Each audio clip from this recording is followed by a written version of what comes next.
welcome back to the channel. I've got something that I'm pretty excited about. We have an issue of how do we charge all of our little devices and everything, like our flashlight, our GoPros, different things like that. I plug it into the 110, but a lot of times we do a lot of boondocking, so that's really not an option unless I want to power up the power inverter, and a DC to DC inverter really doesn't, I don't have anything for these little ones. So what we ended up doing was a Moolsun 24-watt solar panel with a built-in solar charger. This is not a sponsored video. We did pay for this with our own money. When this comes to you, it just comes in a box. This is what you get in it, but it is a little tri-panel. There is a kickstand on the back, so you can put it and open it up. The dimensions of this little 24-watt solar panel, closed up, it's 7.5 by 12 3/4, and fully opened up it's 23.5 by 12 3/4. And the output of this solar panel is 5 volts, and you're limited to 2.1 amps, but you do have 3 sockets here. It does say that the maximum output of the USB is 4.2. So in ideal sun, you should be able to use 2 of these ports pulling max output. The one issue that I did see that people had on Amazon was that this little controller would come disconnected. There's only like 4 little pins in here. I don't know, this is what they was complaining about. 4 little pins in here that holds this in. What I did was went around the outside edge of this with E6000 just to give it a little more rigidity, and it has seemed to work pretty good for us. We've had it for a month and a half now. I've probably done 18 charge cycles charging different things up. Our headlamps, flashlights, things like that, they charge really quick. 2 hours, they're fully charged, you go on. You start getting these bigger battery banks, this is a 20,000 milliamps, this is a 40,000 milliamp.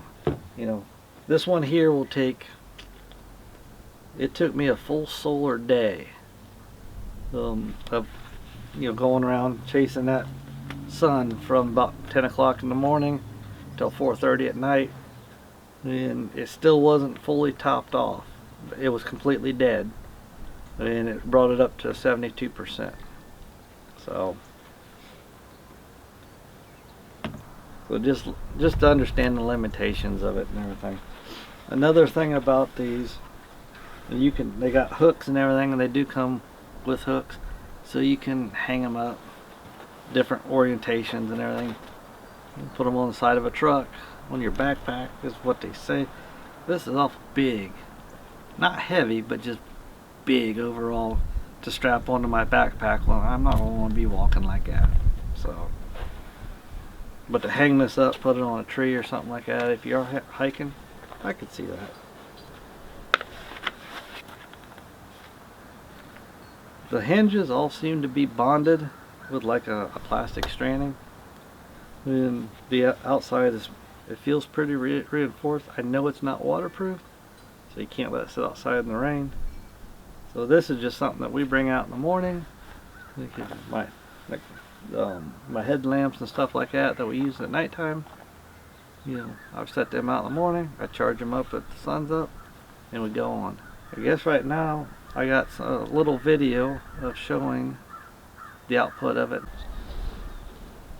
As you can see, we got the panel set up facing the sun, and we're getting a strong 5 volts and 1.24 amps. So, but this is being filmed at the end of December or end of November in northern Ohio, so the sun is pretty low in the horizon. I would expect summer sun would get a whole lot better. You know, But I've been thoroughly impressed with what this little 24 watt panel does. We do have bigger panels. I do have a 100 watt ground panel, flexible ground panel. But to me, that I thought that was just overkill, because that one also is limited at 2.1 output on the USB. So instead of pulling out a 4-foot panel, I'll throw out this little 2-footer and do everything that 100 watt would do for me. So hopefully you found this video informative. If you did, please hit the subscribe button. We will be discussing more solar and solar generators and stuff like that in future videos. So if this is something that interests you, please give it a thumbs up and check back for future videos. Thank you.